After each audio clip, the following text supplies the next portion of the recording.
Deuxième table ronde, je l'ai dit, les nouvelles générations et leurs attentes. Vous l'avez remarqué, le rapport de force salarié-employeur a changé. Il y a des gens qui sont dissipés au premier rang. C'est normal, c'est la joie de se retrouver. En plus, ouais, ils veulent commencer la table ronde avant l'heure. C'est ça, ils sont impatients de se retrouver sur scène. La crise sanitaire a mis en évidence des nouvelles façons de travailler, de nouvelles aspirations professionnelles sont apparues, notamment, on l'a un peu évoqué, parmi les jeunes générations. Alors, comment les entreprises peuvent-elles réinventer le contrat social qui lie l'entreprise à ses jeunes collaborateurs?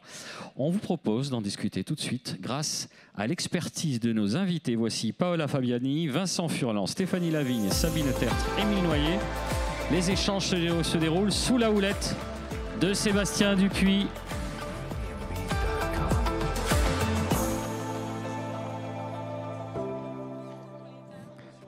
Je pense qu'on va rejouer les applaudissements. Je vais peut-être sur la pause post-prandiale ou sur la digestion. Allez, on essaye d'applaudir davantage le temps qu'ils se mettent en place. Voilà, voilà, merci. Ça va les motiver, merci à vous.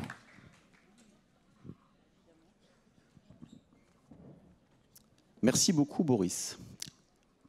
Bonjour à tous, du coup, très content de vous retrouver sur cette table ronde en plein cœur de notre thématique. Hein. Évidemment, on va essayer de rebondir justement sur la keynote qui a eu précédemment lieu. C'est une thématique qui est au centre des préoccupations, Boris vous l'a dit. On va parler des nouvelles générations et de leurs attentes. Vaste sujet imputable à beaucoup de pans de la vie. On s'arrêtera ici au domaine professionnel, mais on verra, mine de rien, dans les différents débats, et je compte là sur nos intervenants, que pro et privé semblent et sont de plus en plus liés. L'idée de cette table ronde, c'est d'essayer de comprendre comment on se comprend, en fait, des générations différentes, des enjeux différents entre collaborateurs et managers, des besoins différents, et puis l'envie surtout, au final, d'un consensus toujours autour d'un même objectif. Et ce même objectif, c'est tout simplement réussir. Comment on embarque donc tout le monde sur le même chemin? C'est de manière simpliste un peu, hein, je vous l'accorde, la question qu'on va se poser. Je compte bien sur notre casting XXL pour y voir plus clair. Je vais vous les présenter déjà, nos experts. D'abord Paola Fabiani, porte-parole et vice-présidente du MEDEF, présidente du COMEX 40 et présidente fondatrice de la société Wisecom. Ravi. Applaudir. Il y aura également Stéphanie Lavigne, la directrice générale de TBS Éducation. Ravi de vous recevoir. Sabine Tertre sera également des nôtres, dirigeante d'Air Support, également vice-présidente de l'UIMM Occitanie. Alors pour ceux qui ne savent pas, c'est l'Union des industries et des métiers de la métallurgie. Toujours mieux de le préciser. Et il y aura Émile Noyer également, qui est le président de la Fédération française du bâtiment et des travaux publics Haute-Garonne. Et enfin, Vincent Furlan, fondateur et CEO de Feelings, agence de recrutement connectée à tout, surtout aux personnes. Hein. C'est ce qu'on va voir dans quelques instants. Merci en tout cas à vous cinq.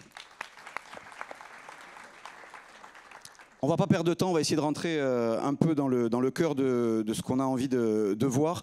Les choses changent, les temps avancent. On pourrait parler de cette thématique-là, et on en a discuté un petit peu entre nous d'ailleurs pendant 2 jours. Donc moi, je vais avoir le mauvais rôle un petit peu, c'est-à-dire que je vais essayer de faire le chef de gare. On va essayer d'avoir une avancée assez logique là-dedans. On va partir d'un point de départ qui est comme... On en a beaucoup parlé depuis des années, cette crise sanitaire sans précédent qui nous a frappés. Pourquoi on va partir de ce point de départ-là? Parce que ça a aussi changé les manières de voir les choses, que ce soit du côté des entrepreneurs ou des salariés. La thématique, je vous le disais, elle est très claire. Comment on arrive à... pas réconcilier, c'est pas du tout le terme, mais comment on arrive à lier les collaborateurs, les salariés, les entrepreneurs sur un même objectif, à relier tout ça. Paola, justement, par rapport à ça, j'aimerais bien avoir votre avis introductif là-dessus. C'est quoi votre sentiment? Je sais que la question est très générale, mais on va commencer par ça pour essayer d'aller dans l'entonnoir après. Donc déjà, bonjour à tous. Je suis ravie d'être présente ici aujourd'hui. Alors peut-être juste un tout petit mot pour le COMEX 40, parce que j'ai promis.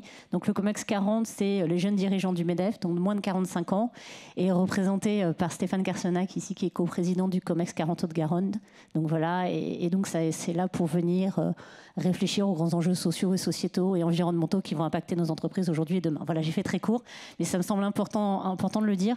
Alors, c'est un sujet, je pense, à la fois passionnant, en même temps angoissant. 75% de nos salariés seront des 18-30 ans en 2030. Donc, effectivement, cette question de la jeunesse et de l'attractivité, elle concerne toutes nos entreprises. Quelques chiffres rapidement pour donner 2-3 pour essayer de planter le décor. Plus de 60% de cette jeunesse dit vouloir s'engager dans une entreprise qui donne du sens environnemental, de préférence, à leur travail. 42% quittent en fait leur premier emploi dès la première année. Et enfin, 44% disent qu'ils ne pensent pas faire toute leur vie dans le même métier. Donc une fois qu'on a donné ces 3 chiffres, parce que ça ne sert à rien, je pense, d'abreuver en chiffres, je pense qu'il y a un point important, c'est peut-être finalement l'attente de cette jeunesse. Donc il y a plusieurs études, notamment donc, le MEDEF, avec la commission jeunesse, a fait une étude de très grande ampleur, il y a maintenant plus d'1 an, à l'issue du Covid, sur les attentes des jeunes, et par rapport aux entreprises, parce que ça peut nous éclairer.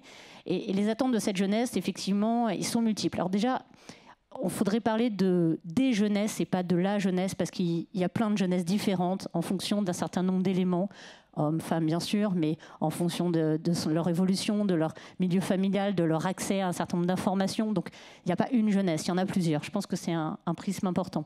Derrière cette jeunesse, elle a envie, tout le monde nous parle du sens, tout le monde nous parle de ça. Il y a un point qui est important, c'est que alors, le premier critère, bien sûr, reste toujours la rémunération. Mais à pondérer tout de même, parce qu'il y a une nouvelle notion qui me semble assez intéressante, qui est la valeur perçue. La valeur perçue, finalement, elle prend en compte pas uniquement le salaire, parce qu'on sait bien qu'en fonction d'où on est, d'où on se loge et ainsi de suite, le salaire n'a pas du tout le même pouvoir. C'est finalement la composante globale de ce qu'ils attendent. Et qu'est-ce qu'ils attendent ? Crise du logement, le logement. Qu'est-ce qu'ils attendent derrière ? Finalement, une meilleure qualité de vie pro-perso, mais est-ce que tout le monde ne l'attend pas ? De l'évolution, de l'apprentissage, se sentir utile, le fameux sens, et puis de la reconnaissance. C'est un peu finalement l'ensemble de tout ça qui va créer cette composante de, entre autres, je pense qu'il y a des experts, mais entre autres de la valeur perçue. Et puis de l'autre côté, comme ça j'arrêterai là je pense, de l'autre côté, du côté des entreprises, alors les entreprises, elles sont face quand même à beaucoup de problématiques. Les métiers en tension, avant Covid, on disait qu'il y avait 4 grands secteurs d'activité, d'après la DARES. Post-Covid, il y a plus de 10 secteurs d'activité. Donc finalement, les métiers en tension, on est tous concernés. Puis ça dépend aussi de notre localisation géographique. Les métiers en tension ici ne sont pas les mêmes que je suis corse, par exemple, donc en Corse. Et ainsi de suite, par exemple. Et encore qu'il y a des grandes similitudes. Donc au final, on est face à cette problématique des métiers en tension. Maintenant, on est face aussi à une remise en question du goût du travail. Et en même temps, on doit attirer les talents. Les entreprises doivent penser sur plusieurs point de vue, je pense. Le premier, c'est le recrutement. Comment diversifier nos cadeaux de recrutement ? Comment aller chercher ailleurs le recrutement ? Le deuxième, c'est comment on recrute. Est-ce que les méthodes d'avant sont toujours les bonnes, sont toujours les mêmes ? Le troisième, c'est les profils atypiques. Alors, on a fait une étude à la Chambre de commerce d'Île-de-France, où je suis élue, sur les profils atypiques. Alors, le profil atypique, ce n'est pas forcément le profil qui sort donc, comme on l'imagine. Le profil atypique, c'est la personne qui n'a pas la compétence, et on en parlait juste avant, ou la formation du métier pour lequel elle postule. Nous, les entreprises, on doit savoir s'adapter par rapport à ça et faire évoluer nos modes de management et ainsi de suite. Et puis, un point qui me tient beaucoup à cœur, on en parlait, c'est la sensibilisation sur nos métiers. Donc effectivement, on sait qu'il n'y a pas beaucoup de représentation féminine dans les métiers de la tech, les métiers des sciences, les métiers de l'industrie, BTP, TP, métallurgie. Et il y a un vrai challenge, un vrai enjeu pour nous, les entreprises, à sensibiliser sur ces métiers, à casser les idées reçues des jeunes, mais aussi de leur entourage, et d'attirer ces talents en leur montrant que finalement, ce métier-là est tout à fait possible et tout à fait accessible, évolutif pour tous. Au titre, pour finir là-dessus, d'exemple, moi je parle mieux toujours de ma société, chez Wisecom, donc nous sommes des centres d'appel. On a basé notre modèle sur l'attractivité des talents, puisque centre d'appel, vous savez bien que c'est un métier plutôt peu valorisé, assez décrié. On a créé des centres d'appel en France que dans les grandes villes, avec l'idée justement de casser les codes et de proposer de l'évolution, de faire venir des jeunes, mais aussi des moins jeunes, et la mixité. Voilà. Merci beaucoup. L'idée, vous allez le voir sur cette table ronde, ça va être dans un premier temps de donner un temps de parole à chacun, et puis après, et là aussi je vous l'avais dit, mais je vous le répète, après, n'hésitez pas sur des questions un petit peu plus ouvertes à rentrer de vous-même. Moins j'existe, et plus la table ronde sera pertinente, hein, je vous l'assure. On parle souvent, je vais essayer de rebondir là-dessus, en étant très terre à terre là encore, on parle souvent de rapport de force dans le monde du travail. C'est quelque chose, c'est une thématique en tout cas qui est souvent là. C'est un peu martial, c'est vrai, mais on va pas se mentir, ça existe réellement. Émile Noyer, je vais me tourner vers vous. Le BTP, c'est un secteur en perpétuelle action, dans le dur hein, ces temps-ci, comme pas mal de secteurs aussi. Vous le trouvez comment, vous, ce rapport de force actuellement? Vous le trouvez tendu, vous le trouvez compliqué, vous le trouvez constructif? Je ne le trouve pas. Je ne pense pas qu'il faille dire un rapport de force. Entre un salarié et son employeur, c'est un rapport contractuel, dans un cadre professionnel, qui peut devenir un rapport de force s'il y a des divergences, mais à la base, ce n'est pas un rapport de force. Alors, je vais vous parler un petit peu du BTP. Et je vais aussi indiquer que pour moi, la crise du Covid, ce n'est pas nécessairement le moment de bascule. C'est souvent présenté comme ça, moi je ne le crois pas. Preuve en est, c'est que les problèmes qu'on a aujourd'hui, on les avait il y a 10 ans, on les avait il y a 20 ans. Et je pense notamment au recrutement. Alors, juste, les attentes des jeunes, alors les nouvelles générations, moi je vais dire jeunes, hein, les attentes des jeunes, par rapport à l'emploi, pour moi, sont quand même extrêmement liées à la situation de l'emploi. Évidemment, les attentes seront différentes s'il y a du plein emploi ou pas. Alors, il est intéressant, effectivement, d'avoir un regard sur la situation de l'emploi. Donc, si vous permettez, je vais donner quelques chiffres. C'est toujours intéressant. Le BTP, bon, je rappelle, au niveau national, c'est 1 260 000 ou un peu plus salariés, 120 000 sur la région Occitanie et 44 000 sur le département de la Haute-Garonne. C'est 30 métiers sans spécialité. Tout à l'heure, dans une table ronde, quelqu'un parlait de métiers d'avenir. Ce sont des métiers d'avenir, hein, c'est peut-être surprenant, mais ce sont des métiers d'avenir parce qu'ils se sont tous numérisés. On a ces salariés qui sont, et c'est une particularité de notre profession, qui sont employés par les groupes nationaux, bien sûr, par les ETI, par les PME, mais par beaucoup de petites entreprises qui ont moins de 10 salariés, et ça représente 95% des entreprises. Le modèle, jusqu'à il y a quelques années, c'était le CDI. Alors, le CDI, c'était le socle, hein, le socle contractuel. C'était parfois le Graal, hein, le CDI. Il y avait d'ailleurs un faible turnover, donc ça prouvait que le salarié il avait une certaine fidélité par rapport à son entreprise. Et le bâtiment a toujours servi régulièrement de bon niveau de rémunération. Le problème dans notre profession, c'est le recrutement. Alors, ce n'est pas le seul. Tout à l'heure, la présidente Delga disait que toutes les professions étaient en tension et avaient des besoins de recrutement importants aujourd'hui et encore plus forts à l'avenir. Chez nous, sur le département de la Haute-Garonne, il y a 5 900 postes à pourvoir. Il y a quelques années, c'était 4 500. Et ça, c'est effectivement une vraie préoccupation. C'est la préoccupation des chefs d'entreprise. Alors, je ne sais pas si vous voulez que je développe les actions que l'on mène au niveau de la fédération par rapport à ça. J'ai du temps ? Merci. Bon, au niveau de la fédération et de la profession, donc on a. Alors, il se trouve que ce thème-là, on le connaît, enfin, l'attente professionnelle des jeunes, parce qu'on est au contact des jeunes au quotidien.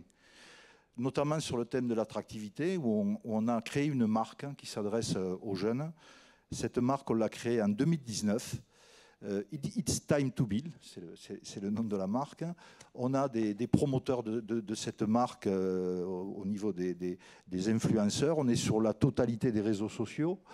On participe au salon de l'emploi. On est en contact avec les établissements d'enseignement, je dirais, tout au long de l'année. On ouvre nos chantiers aux jeunes. Sur des journées portes ouvertes, donc c'est déjà, on met le paquet sur l'attractivité et on rencontre les jeunes au quotidien. On revalorise les salaires, plus 9% en 2 ans. On a mis en place depuis longtemps des avantages conventionnels, comme par exemple la prime vacances, les indemnités de trajet transport, les paniers, etc. Et on fait de l'accompagnement individualisé aux salariés, du l'aide au logement. On participe à la création de foyers de jeunes travailleurs et pour loger nos jeunes. On propose des mutuelles attractives, etc. Et bien sûr, on propose des formations et des cursus de formation qualifiantes tout au long des carrières. Alors, on a mesuré finalement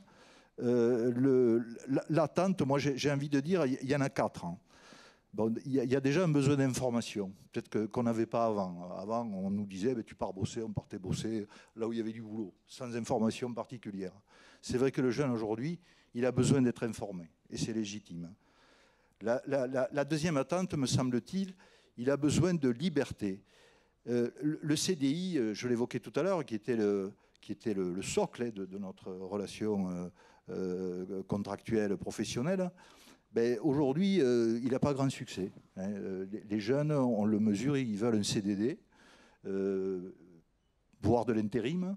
Ça leur permet d'avoir une liberté, la liberté de changer d'entreprise, de changer de profession, voire de devenir entrepreneur. Beaucoup de jeunes veulent être entrepreneurs. Ça, c'est quelque chose qui est assez remarquable.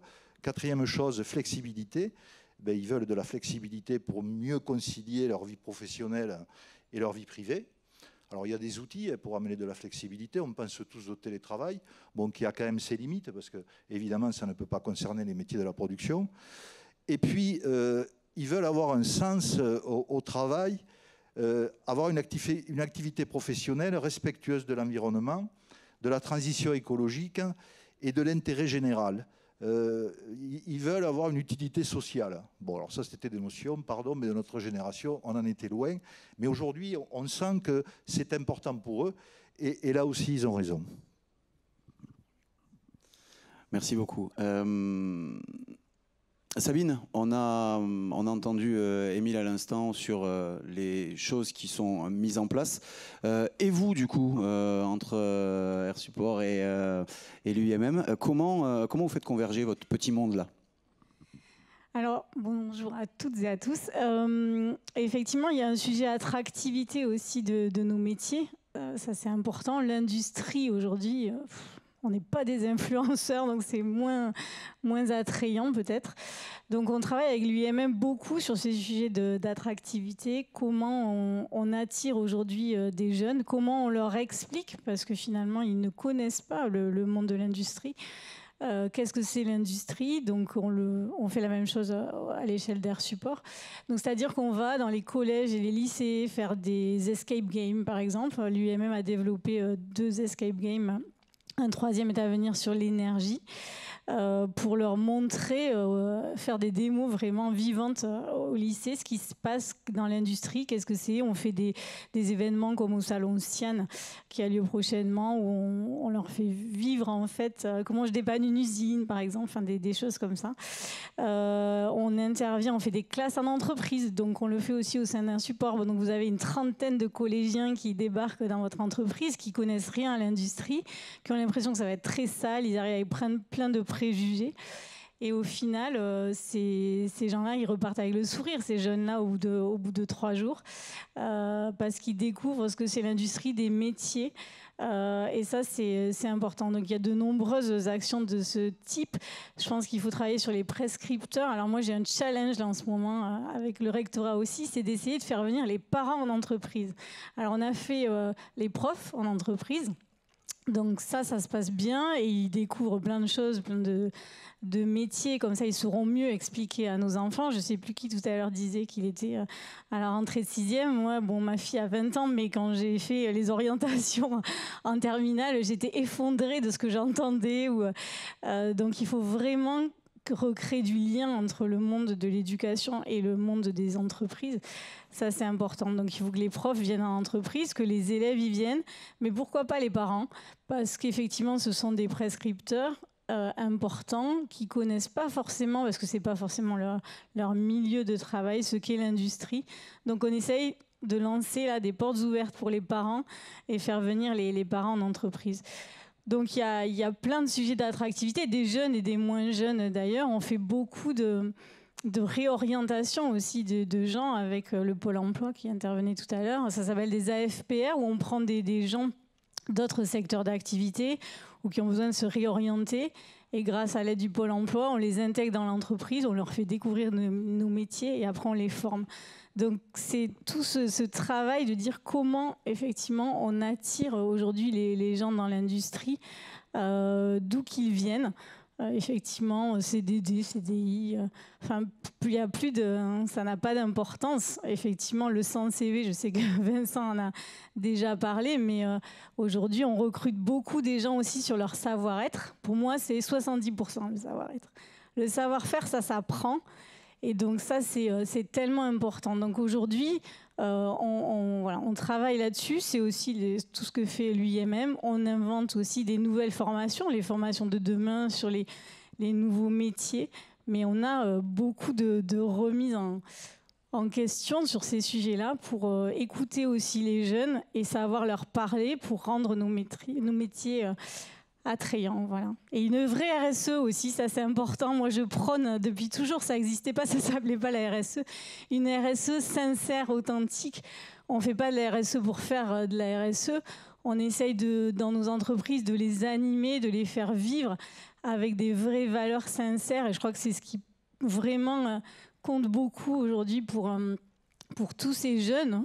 Chez Air Support, vous avez les réseaux sociaux, mais on fait plein de choses et on sent les jeunes adhérer à ces valeurs-là. Je vais vous faire un petit clin d'œil et je laisse la parole. Le dernier, c'était ce matin où on avait décidé... Alors, moi, je fais des réunions générales, en général, une fois par mois pour communiquer avec l'ensemble du personnel. On va être bientôt 180 quand même.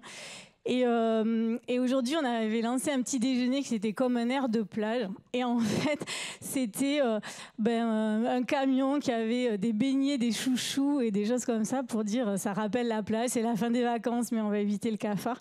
Bon, voilà, c'est des petits événements comme ça, mais qui font que quand on intègre une quinzaine d'alternants, etc., il se crée du lien. Et ça a du sens, c'est aussi plein de petites actions qui font la vie d'une entreprise et je crois beaucoup à cette animation. Donc à nous de travailler, maintenant c'est l'inverse, hein, maintenant pour attirer les jeunes et les moins jeunes d'ailleurs dans nos entreprises. Voilà. Mais justement, Émile parlait de recrutement il y a quelques instants, vous parlez de formation, c'est une passe décisive absolument parfaite parce qu'on va évidemment aborder une sous-thématique qui est quand même hyper importante, effectivement, et c'est entre la formation et le recrutement. Je me tourne vers vous, d'abord Stéphanie, DG de TBS Éducation, c'est 6000 apprenants, peu ou prou, si je ne dis pas de bêtises. Alors, si je vous définis un peu comme le contrôleur aérien de ces jeunes-là, vous avez une charge aussi aujourd'hui de leur faire apprendre, c'est sûr, mais aussi de les aiguiller correctement. Où on les amène, comment on les amène?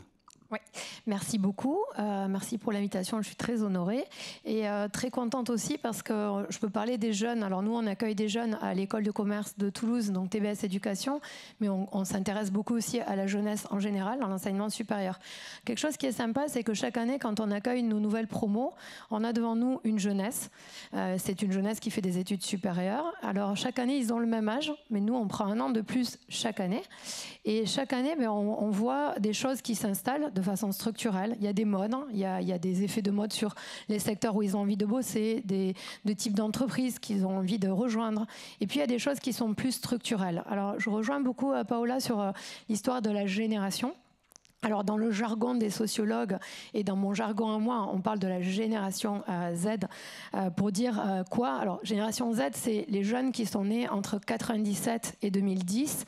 On les appelle les digital natives. Moi je trouve que ce qui est sympa pour les définir, c'est de se dire que c'est des jeunes qui n'ont connu qu'une époque, celle des technologies de l'info et de la communication, mais en mode hyper instantané. Ils sont nés là-dedans, ils ont évolué là-dedans avec leur smartphone. Et ça crée une génération de jeunes qui vit dans l'hyper instantanéité, hyper connectée.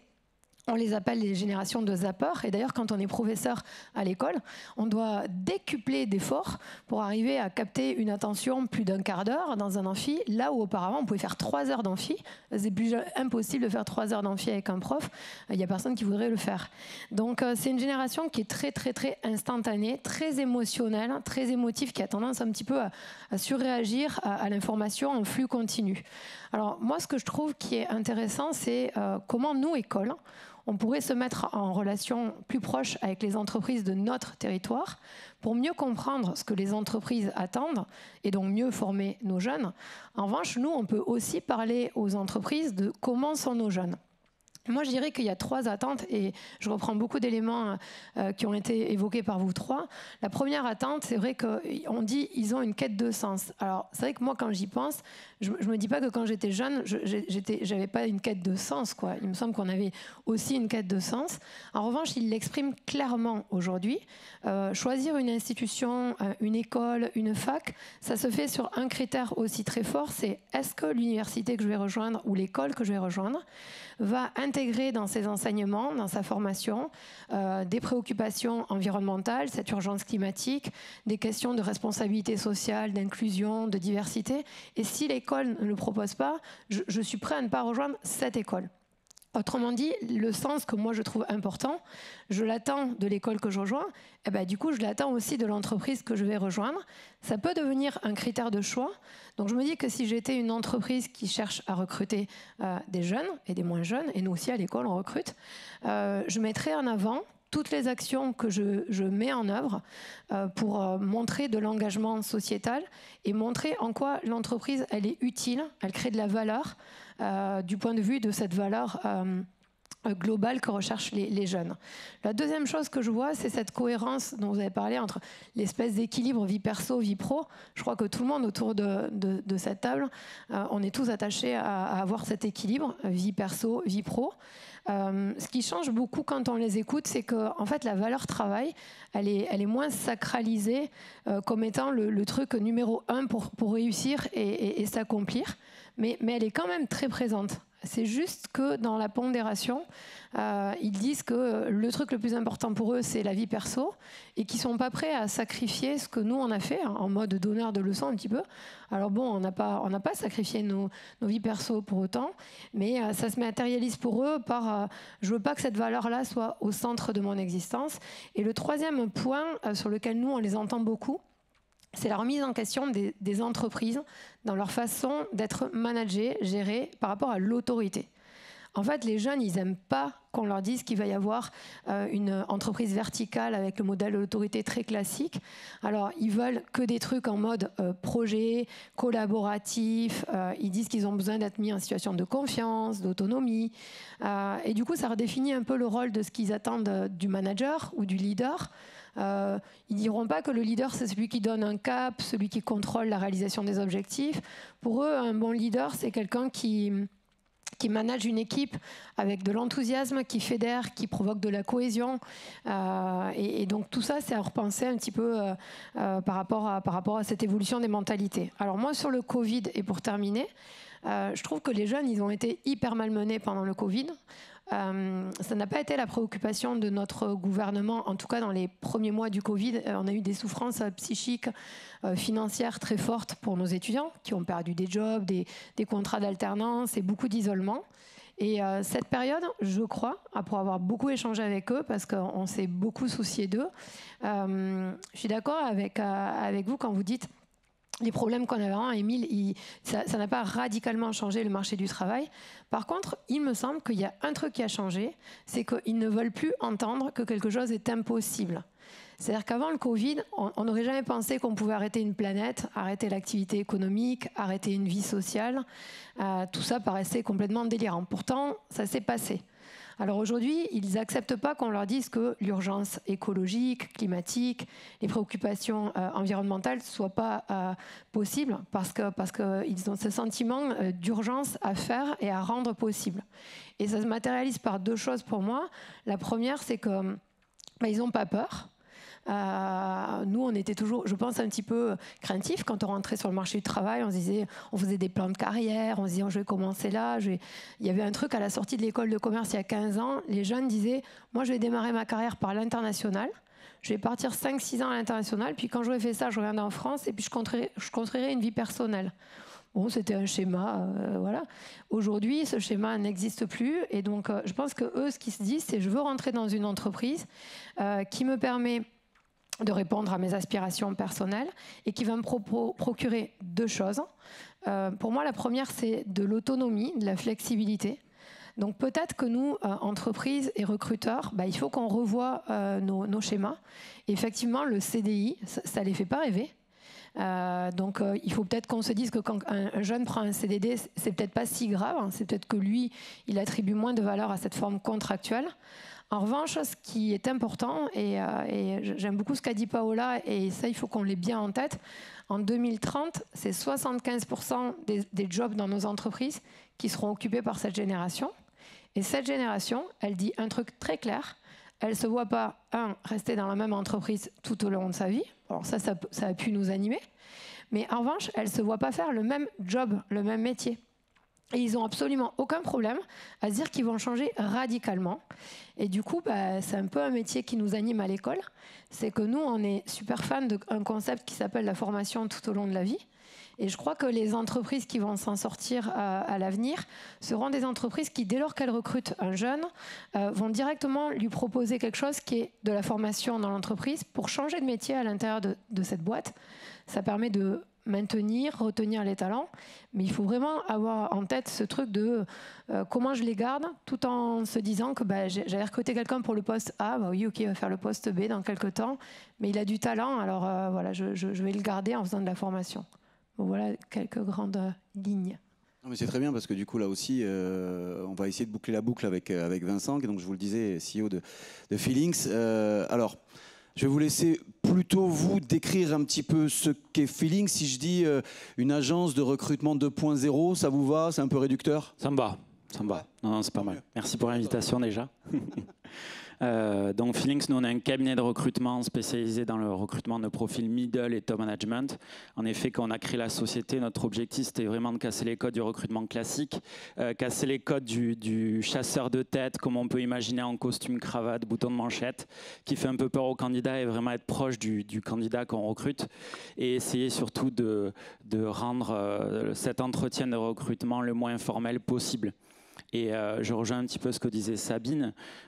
Aujourd'hui, il y a un vrai changement de parole et de discours à avoir avec les candidats. Et c'est vrai que les anciennes générations, malheureusement, qui recrutent aujourd'hui, ont énormément de difficultés à se positionner sur leurs entretiens. Ils sont toujours dans ce modèle de on embauche quelqu'un, il a de la chance d'être là et il a de la chance que je le recrute. Sauf qu'aujourd'hui, le marché est en tension et c'est quelque chose qui n'est plus possible, malheureusement. Donc ça, c'est la première chose qu'il faut vraiment changer, sur lequel il faut vraiment travailler. La deuxième chose, et Sabine en parlait aussi, c'est l'authenticité dans sa marque employeur. Aujourd'hui, il n'y a rien de pire qu'une structure qui communique à l'externe comme une boîte hyper cool et quand on arrive dedans, c'est pas trop ça. Donc soyez authentique, soyez sincère, soyez transparent dans ce que vous faites et c'est comme ça que vous allez pouvoir recruter des personnes qui vous ressemblent. On n'est pas obligé d'attirer les meilleurs profils du monde pour convenir à notre boîte. Il y a un candidat pour chaque boîte, il suffit de trouver le bon. Et c'est pour ça que les cabinets de recrutement comme Feelings existent aussi. L'autre point, en fait, et ce que je voulais dire, c'est que par rapport aux nouvelles générations, aujourd'hui, si on lit une étude qui a été faite avec justement TBS et le MEDEF récemment, si on interroge les étudiants, aujourd'hui, ils sont plus forcément animés par les startups. Aujourd'hui, ce qu'ils veulent, c'est plutôt de l'ETI et du grand groupe à 50%, 40% de la PME et de la petite entreprise, et à hauteur de 10%, ils veulent créer leur boîte. Et ça, c'est hyper intéressant, parce que ça veut dire qu'aujourd'hui, les grandes sociétés ont pris un tournant qui est hyper intéressant par rapport aux jeunes. C'est-à-dire que si on prend l'exemple des gros cabinets de conseil, aujourd'hui, les étudiants, ils viennent chez eux, ils connaissent la boîte par cœur, ils ont des opportunités d'évolution, un plan de carrière bien défini, ils savent qu'ils vont commencer junior, qu'ils vont évoluer, qu'ils vont devenir consultants, seniors, managers, ils savent qu'il va y avoir un salaire derrière. Ils savent qu'il va y avoir des avantages, qu'il va y avoir des challenges, qu'il va y avoir de la rémunération, comme je disais, et surtout qu'il va y avoir une considération avec des jours de congés supplémentaires et un maximum de choses qui vont les faire rester sur le long terme. Et c'est vrai que c'est des personnes aujourd'hui qu'on a du mal à récupérer, qu'on a du mal à chasser et qu'on a du mal à faire bouger parce que justement, ils savent où ils vont démarrer, ils savent potentiellement où ils vont finir. Donc, pour revenir sur le bouleversement du Covid, moi, ma vision, c'est que on est face à une jeunesse qui a besoin de sérénité, qui a besoin de savoir où elle va. Je ne suis pas forcément d'accord par rapport au CDI. Je pense qu'ils veulent un CDI. Je pense qu'ils veulent une vision dans la société avec des évolutions. Et ils veulent participer à un projet. Participer à un projet à développement et surtout avoir de l'impact dedans. Voilà. Eh bien, parfait. Je peux dire quelque chose? En fait, je vais faire mon hymne au PME. Alors, il y a quelques grands groupes, ou ex-grands groupes, mais j'en ai un devant. Non, mais aujourd'hui, moi, je trouve qu'en tant que PME, donc nous, on est, ce matin, j'ai découvert qu'on était 160 et qu'on allait bientôt être 180 pour vous donner une idée de la taille. Mais je trouve que les jeunes, ou les gens en général, sont plus attirés qu'à une certaine époque par les PME, justement par cette quête de sens. Et donc, on arrive à shipper aux grands groupes. Aussi, c'est peut-être un petit peu moins vrai pour les ingénieurs, d'après notre vécu. Mais effectivement, à attirer des compétences, parce que dans cette quête du sens, dans la PME, ils vont voir où ça démarre, où ça va, comment ça aboutit, à participer à des démarches, effectivement, RSE diverses. On construit un nouveau bâtiment, on leur montre des plans en échange, on leur demande leur avis, etc. Et donc ça, c'est aujourd'hui, je trouve, une chance pour nous, parce qu'on arrive de se faire attirer pas mal de jeunes avec notre dynamisme et notre réactivité de PME. Les grands groupes ont d'autres avantages, effectivement, mais dans une PME, ça bouge, c'est très dynamique. Alors, peut-être pas toutes, mais c'est réactif. Et encore une fois, on voit les choses de A à Z. On est moins un numéro parmi des milliers de personnes. Voilà, donc c'était le petit couplet sur les PME.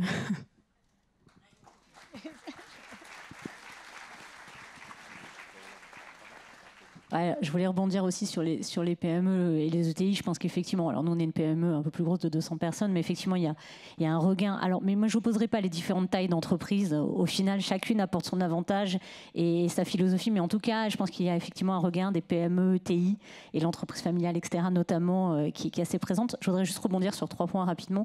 Le CDI, je suis un peu mitigée. Je pense que ça dépend vraiment des jeunes. Parce que là, on fait un peu, mais pour moi, certains veulent la sécurité, comme ça dépend de chacun d'entre nous, et veut s'inscrire dans la durée, ça dépend de sa situation personnelle, ça dépend de plein de choses, et d'autres sont justement beaucoup plus dans une mouvance de, finalement, moi, je veux que ce soit plus éphémère, je veux aller là, je veux aller là. Il n'y a plus effectivement ce Graal du CDI, il est moins, il est moins important qu'il a pu l'être, mais en tout cas, je pense qu'il n'est pas ni disparu, ni complètement demandé. Mais j'irai plus loin dans la réflexion, et c'est un peu ce que vous avez très justement dit tous, c'est que je pense que finalement, la difficulté pour nous, les entreprises, et c'est aussi finalement un peu la même difficulté qu'on peut avoir par rapport à des consommateurs, par exemple, c'est qu'on doit s'adapter beaucoup plus à tous les profils. On doit finalement avoir une panoplie d'offres.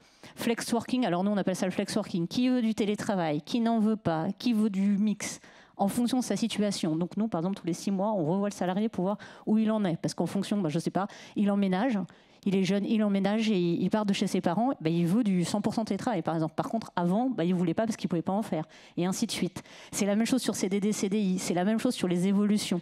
Donc je pense que la vraie difficulté, le vrai enjeu, c'est d'avoir cette capacité d'adaptation très pragmatique, pas forcément si complexe, mais qui doit se ressentir à tous les niveaux, du recrutement au management, on en parlait. Ça, c'est le 2e point. Le 3e point, je pense que par contre, il y a un message très positif qui a été dit, c'est qu'effectivement, on est dans une ère où les compétences se périment de plus en plus vite. Je crois qu'avant, une compétence avait une quinzaine d'années d'existence dans les années 80. Maintenant, c'est 2 ans. Je pense que dans 10 ans, avec l'IA, etc., ce sera 6 mois. Par contre, le message très positif, qui est aussi pour l'emploi des seniors, je prends une toute petite parenthèse, c'est que par contre, les talents, eux, se bonifient à travers l'âge. Donc au final, si on est capable de former et de s'adapter, nous, entreprises, on peut révéler des talents et donc trouver le salarié de demain. Donc il y a cette transformation à faire. Voilà. Je peux ? Merci, je suis le chef. Non, juste quelque chose qui a été dit là qui me semble important parce que c'est un point de vigilance, c'est par rapport à l'autorité. Tout à l'heure vous en avez parlé, où les jeunes, ou un certain nombre de jeunes veulent s'affranchir de l'autorité. Alors là, on a une obligation collective à les éduquer pour leur dire que l'autorité, dans une entreprise, elle est nécessaire. Il y a l'autorité du maître d'école, il y a l'autorité de la police, enfin j'espère encore, et il y a l'autorité de la hiérarchie et du chef d'entreprise. Alors une autorité professionnelle, positive, de bonne loi. Mais, et ça c'est dangereux, le fait de ne pas vouloir ou de vouloir s'affranchir de l'autorité, dans cet état d'esprit, il sera difficile d'intégrer les jeunes dans une entreprise. Et c'est pour ça d'ailleurs que beaucoup de jeunes veulent être entrepreneurs. C'est ce que l'on constate, justement pour s'affranchir de cette autorité que je rappelle est absolument nécessaire dans nos entreprises. Après, peut-être, je rebondis sur le sujet. D'abord, c'est pas tous les jeunes qui rejettent l'autorité, mais peut-être que ce que j'ai voulu formuler, c'était cette idée que quand ils intègrent l'entité entreprise, c'est ce que disait Vincent, ils veulent être contributeurs, ils veulent être acteurs, ils veulent participer aux décisions. Alors, il faut qu'ils acceptent un process, qu'il y a des gens qui prennent des décisions, il y en a d'autres qui appliquent des décisions. Mais c'est vrai que le plus possible, on peut les mettre dans des situations de travailler en mode collectif et de contribuer à, le mieux ça se passe avec ces modèles verticaux. Mais voilà, il n'y a pas un rejet. De la même façon que nous, un point intéressant, souvent quand on rencontre des entreprises à l'école, et vous êtes nombreux à nous aider à développer les compétences à l'école, on entend des recruteurs qui disent « cette nouvelle génération, elle est ingérable parce qu'ils veulent du full remote ». Ils nous posent cette question de « je veux être recruté mais en 100% distanciel ». Nous, par exemple, on ne l'observe pas du tout avec les jeunes. Au contraire, ils disent que c'est sympa de leur donner de l'autonomie, de la flexibilité. C'est les termes qui sont pas mal revenus de la part de vous tous. Mais ils sont attachés au présentiel. Mais du coup, quand ils vont aller dans l'entité entreprise, il faut que ça leur apporte quelque chose de différent de ce que je pourrais avoir si je travaille chez moi. Du coup, je trouve que c'est aussi un message très positif sur l'entreprise, espace de vie, espace de sociabilisation et espace de dynamique collective, parce que je vais venir chercher ça quand je viens dans l'entreprise. Et ils se trimballent dans l'entreprise avec cette question de la qualité de vie que je veux avoir pour moi perso, je veux la retrouver au travail. Donc nous, ils nous interpellent beaucoup sur les lieux, sur les espaces. Et en ce moment, on travaille beaucoup sur comment un espace, il apporte quelque chose qui va permettre des dynamiques collectives, de la bonne énergie. Donc voilà, là aussi, sur le présentiel et le distanciel, on la taxe, cette nouvelle génération, et c'est souvent très cliché. Peut-être faire attention à ça et se dire que comment je sacralise les temps de présence dans l'entreprise pour qu'ils y soient bien et qu'on y soit bien aussi. Alors, je suis quand même d'accord avec toi, c'est un vrai sujet. Juste pour revenir par rapport à ce mot d'autorité, moi j'ai vraiment du mal à l'entendre, en fait, le mot autorité. Je pense que c'est vraiment un mot à bannir d'une entreprise. Je parlerais plus de respect. Et je pense que c'est plus avec du respect qu'on va être amené à travailler dans une grande collaboration, avancer avec plusieurs personnes dans une seule et même entreprise. Et je pense qu'aujourd'hui, les nouvelles générations ont justement du mal à entendre ce mot autorité et ont du mal à évoluer et se sentent directement en conflit à partir du moment où, comme dans des situations d'entretien, des situations hiérarchiques de management, elles peuvent avoir du mal à évoluer, à se sentir épanouies, autonomes, à partir du moment où il y a justement cette fameuse autorité. Et pour revenir... Merci. Pour revenir sur l'hybridation du travail, ça c'est un vrai gros sujet. Pour le coup, c'est vrai qu'il y a beaucoup de jeunes qui, notamment dans les métiers de l'IT, qui ont envie d'aller sur du full remote. Ils veulent faire du full remote, mais en même temps, ils veulent une bonne ambiance de travail.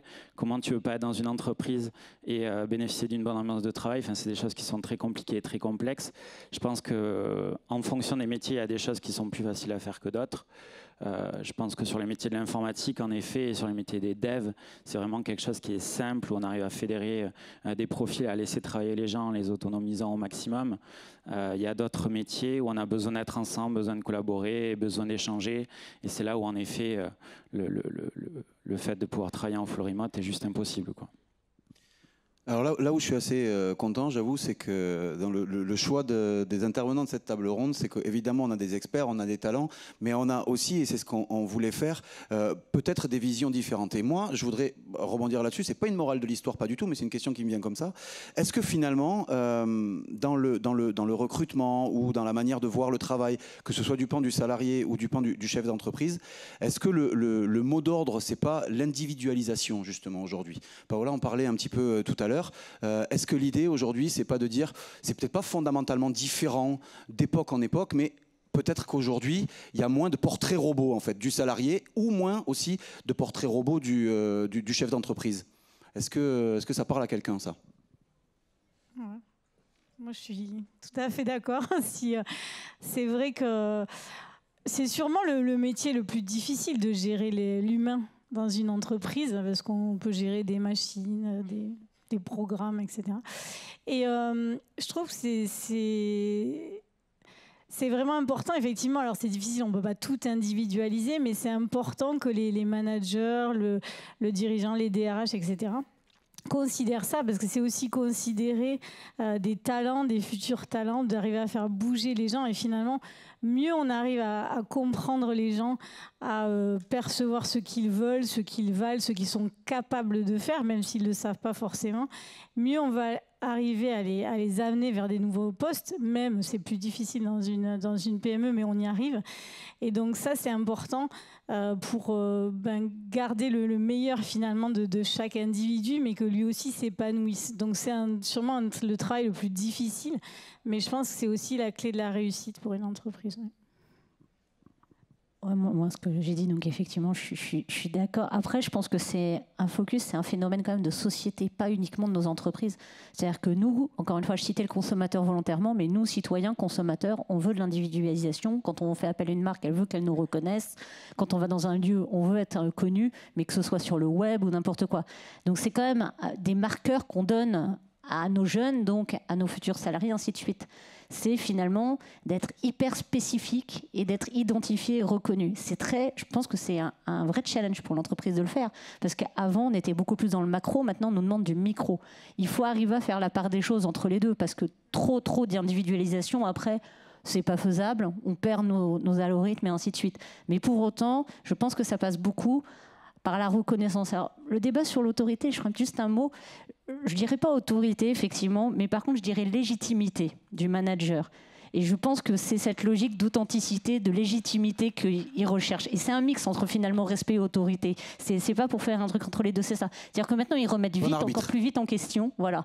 Et non, mais ils remettent très vite en question les choses parce qu'on est formé à tout remettre en question. Mais je veux dire, on donne des avis sur tout. On va au restaurant, on donne un avis. On va à un hôtel, on donne un avis. On va n'importe où, on donne un avis. Indeed, on donne des avis sur le recrutement. Donc effectivement, très vite, ils remettent en question. Et s'il n'est pas légitime, ils n'en veulent plus. Je crois, moi, plus à ça. Bon, je vois que j'ai lancé le débat sur l'autorité. Bon, j'en terminerai, alors je suis obligé quand même d'en rajouter un peu, vous me le pardonnerez. L'autorité, alors peut-être qu'on parle de Larousse et on regarde, hein, mais bon. Non, on peut utiliser le mot autorité, qui n'est pas un gros mot d'ailleurs au passage, comme finalement l'acte où on se donne la garantie du respect des règles. Il me semble que c'est une bonne définition. J'ai presque l'impression que c'est la vraie, la bonne. On peut l'applaudir.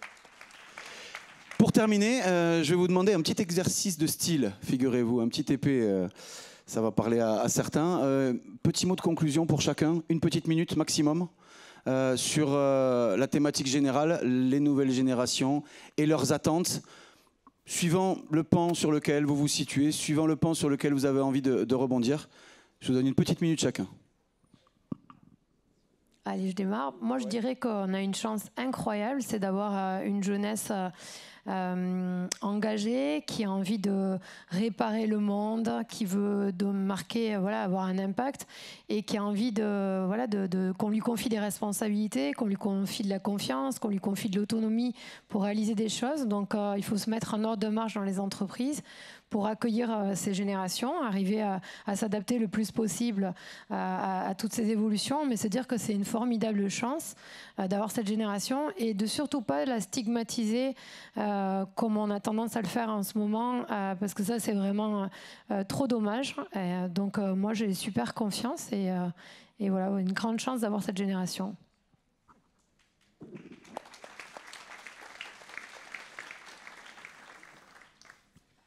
Moi, je dirais l'adaptation. C'est vrai qu'on doit tous s'adapter au changement. Je pense qu'il y en aura encore beaucoup à venir. C'est intéressant, ça nous donne du travail. Comme ça ronronne pas. En fait, on doit s'adapter en permanence à l'environnement. On a vu à quel point il pouvait changer aussi. Donc, ces jeunes générations, je pense qu'il faut discuter avec elles. Surtout, créer du lien, mais vraiment, je refais mon lien entre le monde de l'éducation, de l'entreprise, les jeunes. Ça, c'est tellement important et je suis désolée s'il y a des gens de l'éducation nationale, mais je trouve qu'il y a vraiment encore un fossé à combler et j'espère qu'on y arrivera. Il faut arriver à réformer tout ça pour que les jeunes connaissent mieux le monde du travail, soient plus préparés et que surtout les formations soient plus adaptées aussi. Je parle du CP. Hein. Après, ça s'adapte plus vers TBS, on va dire, mais c'est un peu tard. Voilà, donc ça c'est important, mais on est dans les temps de l'adaptation, mais on a plein de belles choses à vivre. Moi, je dirais qu'il faut casser la routine. Il faut casser la routine un peu comme dans un couple, c'est-à-dire que si on se dit qu'on va passer toute notre vie ensemble, ça ne marchera pas forcément. Par contre, si on se remet en question régulièrement, qu'on revoit des évolutions, qu'on revoit des plans de carrière, qu'on propose des changements de poste, qu'on propose tout ça, là, en effet, ça peut fonctionner et ça peut fonctionner dans la durée, au contraire. Donc voilà ce que je pourrais dire. Un peu de piment. C'est ça.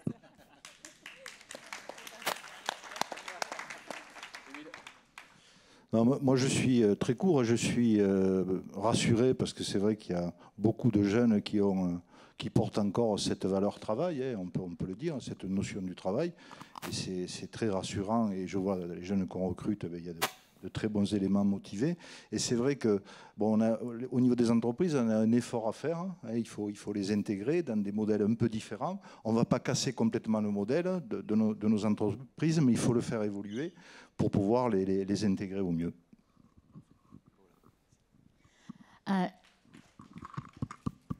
Je pense que...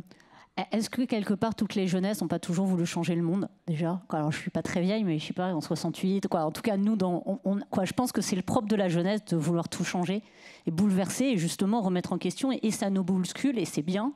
Il faut savoir le prendre et s'adapter, c'est plus compliqué, mais c'est notre rôle d'entreprise, d'entrepreneur, d'essayer de suivre le cours du temps et on parlait d'adaptation, c'était très bien dit. Je pense que c'est ça. L'autre point, c'est, moi je crois profondément au rapprochement entreprise-éducation. Alors pour info, le MEDEF a signé il y a 2 ans, il a renouvelé une convention entreprise-éducation. Il faut qu'on arrive à renforcer absolument ces liens, que l'éducation comprenne ce qu'on attend. 30% des métiers vont disparaître d'ici 2030, autant vont se créer dans tous les métiers de domaine, on l'a cité, BTP, métallurgie et autres, mais dans plein de services, dans l'IA et autres. Donc il faut qu'on arrive à aller dans les écoles, dans l'enseignement et qu'on explique nos métiers, qu'on casse les idées reçues. Moi, je crois beaucoup à casser les préjugés. On parlait des femmes, mais pas que. Pour moi, c'est vraiment important. Et donc là, concrètement, il faut qu'on se rapproche de ça. Et il faut que l'éducation se rapproche de nos entreprises, vienne voir ce que c'est que le métier. Aujourd'hui, c'est plus la même chose qu'on peut imaginer. Voilà, c'est un peu mon message. Merci beaucoup. Je pense qu'on peut applaudir nos 5 intervenants qui, en un temps record quand même, ont essayé de balayer cette thématique, qui en demandait beaucoup plus. Merci beaucoup à vous. Le challenge a été relevé, merci à tous les 5. On se retrouve dans quelques instants pour continuer à creuser le sillon des relations au travail. À tout de suite.